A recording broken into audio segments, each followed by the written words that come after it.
Bene, eccoci insieme anche oggi. In questa puntata abbiamo il piacere e anche l'onore di avere in collegamento da Lugano in Svizzera Luigi Mazzola, per oltre 20 anni ingegnere del team Ferrari, sicuramente un leader e un vincente, perché nella sua bacheca può vantare la bellezza di 8 titoli mondiali costruttori e 6 titoli mondiali piloti. Buongiorno innanzitutto. E per capirci, per capirci e per conoscerci meglio, lei era uno di quelli che siamo abituati a vedere con le cuffie al paddock o nella centrale corsa? Buongiorno a tutti. Sì, sì, diciamo che la mia attività in Ferrari è divisa in due parti.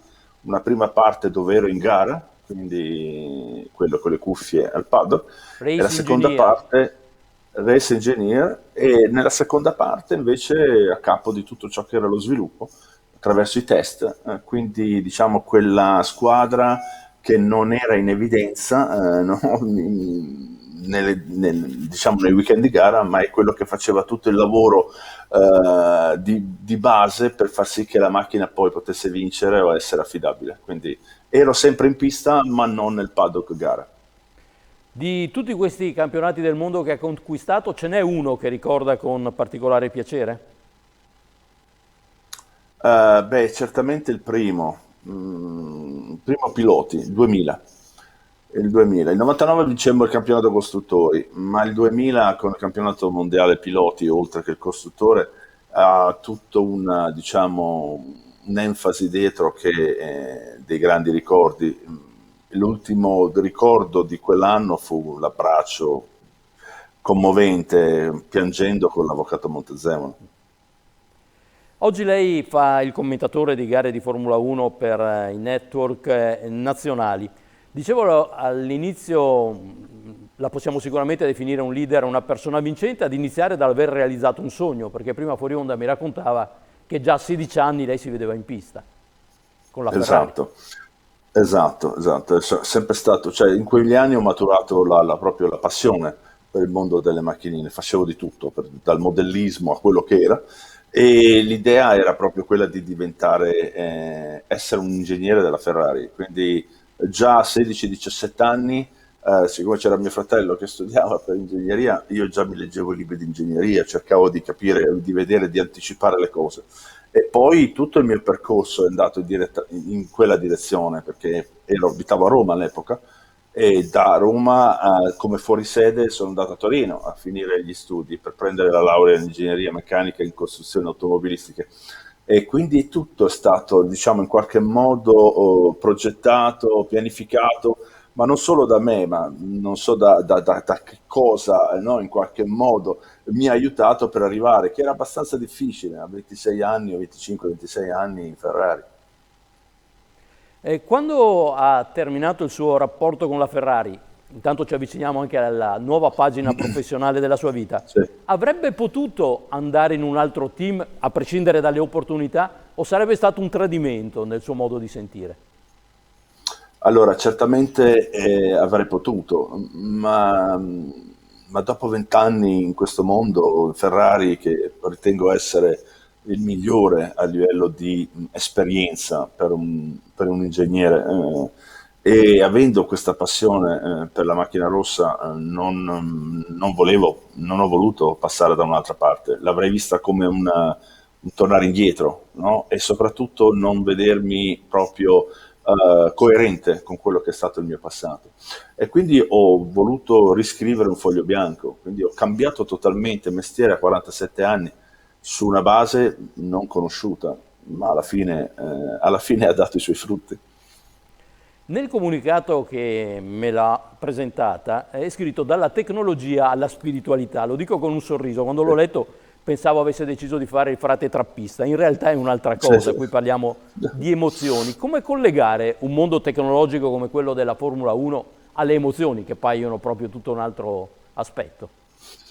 Ecco, questo è diciamo, il grosso conflitto che c'è nelle aziende in questo momento, nel business, che ormai da 10 anni con cui sto collaborando. Nel mondo dello sport esiste, specialmente in quello nostro, ma non solo in quello nostro, poi si va a vedere anche in tanti altri tipi di sport, La tecnologia ricopre un elemento fondamentale ed è di supporto a quello che è una prestazione umana. Ora, nel mondo dello sport c'è una vera e propria sinergia e simbiosi tra quelle che sono le caratteristiche dell'essere umano con quello che è il supporto della tecnologia. Alla fine è un uomo che fa l'attività, che sia il pilota dentro la macchina, o che siano i meccanici nel cambio gomme, o che siano gli ingegneri nella progettazione o diciamo, nella messa a punto della macchina. E quando si parla di essere umano, l'essere umano è dotato di una razionalità, è dotato di una ragione, di una competenza, di una sapienza, ma è anche dotato di un qualche cos'altro che nessuna macchina, nessun aspetto tecnologico mai potrebbe avere, che è la capacità di intuire, che è la capacità di vedere ciò che non c'è, si collega con quello che è il mondo spirituale, qualcosa che è al di sopra di noi. Un pilota è un essere spirituale mentre guida in macchina. Lui non decide cosa fare, è qualcun altro che decide per lui cosa fare, e quel che qualcun altro è il suo essere spirituale. Insieme a questo c'è un mondo di emozioni. Se voi considerate questo aspetto, un pilota entra in macchina, rischia la propria vita, tra l'altro vivendo la gioia, e questo è già un aspetto interessante, ma rischia la propria vita anche perché non la sua macchina non la monta lui, non è che lui stringe i bulloni, sono i meccanici che stringono i bulloni. Quindi lui è diciamo, la sua vita è sulle mani di altri personaggi, di altri esseri che sono meccanici. E come fa un pilota ad avere fiducia di poter spingere al limite, molte volte oltre il limite, avendo la garanzia, no, che questa macchina non si rompa o non si smonti una sospensione o una ruota o quello che è. Ecco, lui utilizza tutto un mondo di emozioni. Lui trascina le persone attraverso le emozioni, trascina i meccanici, gli ingegneri attraverso le emozioni, e quindi l'emozione è quello che ti permette di guardare fino al dettaglio tutto ciò che devi fare. Una delle prime cose che mi disse Prost quando io iniziai a fare il mestiere, lui mi disse: vedi, io in quella macchina rischio la vita e non posso permettere che chi è intorno a me, meccanici, ingegneri e tutti quelli che lavorano sulla sua macchina, possano non, tra virgolette, rischiare la propria vita, perché se voi non rischiaste la vostra vita, togliereste dalla mia performance un quantitativo di performance dalla mia prestazione, e quindi io vado a rischiare la vita per quasi inutilmente, perché voi me la tirate via. E allora io voglio il massimo da voi. Il massimo lo si tiene certamente sapendo, ma certamente anche utilizzando le emozioni. Le emozioni sono informazione ed energia pura, è quello che ci permette di agire insieme alla conoscenza, insieme a quello che noi sappiamo. Quindi è un fattore fondamentale, e nelle aziende questo ancora non si è veramente capito. Allora, se ho ben capito la sua nuova attività, insomma, un'attività percorsa da qualche anno, oltre ad essere un consulente, in particolare un consulente nella selezione degli executive manager. No, cioè, nel momento che faccio executive coach, cosa vuol dire? Che un personaggio, un leader, una persona che ha la volontà di raggiungere certi obiettivi o deve risolvere certe situazioni, chiama un coach per cercare di essere guidato verso questo. Ma non è perché io so qual è diciamo, il suo ambiente lavorativo, mi può chiamare un direttore di banca, così come un dirigente di una farmaceutica, di cui io non so niente, ma il coach è quella persona che riesce in qualche modo ad accrescere quella consapevolezza, in modo tale che il cliente che ti ha chiamato riesca a vedere una soluzione per raggiungere il suo obiettivo. Quindi è una crescita personale che faccio questo, e questo è basato soprattutto sull'intelligenza emotiva, perché tutto ciò che noi diciamo, facciamo è basato su quello che è la nostra personalità, è la nostra personalità che crea la realtà, e la personalità è basata sull'utilizzo delle emozioni. Quindi lavoro molto su questo aspetto, sono un partner di un'azienda leader nell'ambito dell'intelligenza emotiva, la insegno anche all'università. Quindi ecco, questa è la parte dell'executive coach. È chiaro che ho tanti aneddoti, 20 anni di esperienza di Formula 1, quindi quando un'azienda vuole fare una convention Certo. e vuole portare certi messaggi, è chiaro che potrebbe chiamare un testimonial in modo tale da integrare quei messaggi con un'attività esperienziale, e quindi mi chiamano, e quindi posso essere, no, diciamo, anche su questa attività. Sono abbastanza, mi dicono, diciamo, centrato su certi aspetti, e quindi questa è l'altra attività. Poi tanti anni in Ferrari, mi hanno permesso di imparare cosa vuol dire essere leader. E allora, sia perché sono andato a scuola, e sia perché lo realizzavo o lo subivo in pratica. Considerate che ho lavorato con Prost, con Valentino Rossi, con Michael Schumacher, con Ross Brown, con Montezemolo, con Jean Todt, e per ultimo ho fatto il coach anche di Djokovic, e quindi abbiamo cercato di far uscire Djokovic da questa situazione momentanea che stavo vivendo un paio di anni fa. Quindi ho avuto la possibilità di vedere tanti eccellenti e come si comportano loro nell'ambito dell'esercizio della leadership. Questo mi ha permesso di creare dei modelli, e questo è quello che porto sia all'università che nelle aziende.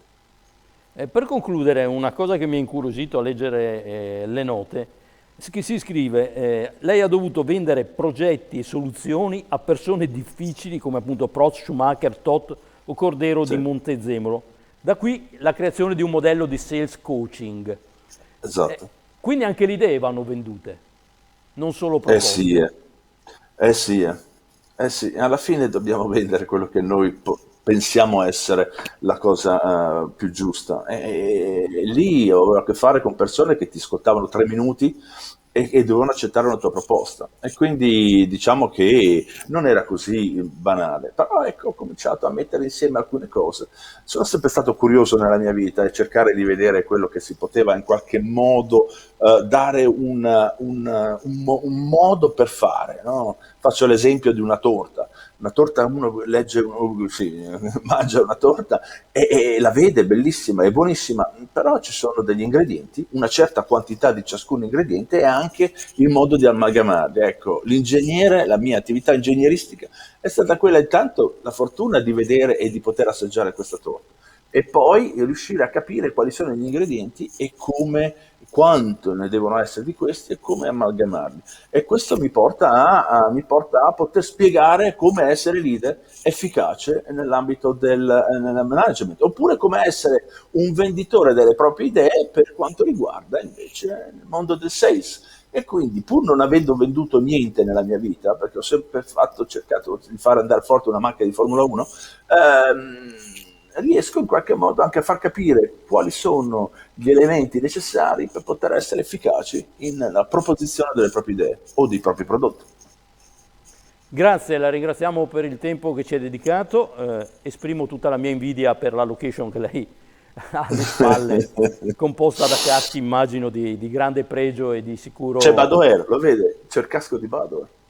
Ah, Questo qui giallo che vedete qua è il sì? casco di Luca Badoer, con cui ho passato tanti anni insieme, di Montebelluna. Certo, pilota veneto. Intanto grazie, buon lavoro. Grazie della Da cortesia. voi, Per chi ci ha seguito fin qua, ci si vede alla prossima. Buona giornata. buona giornata.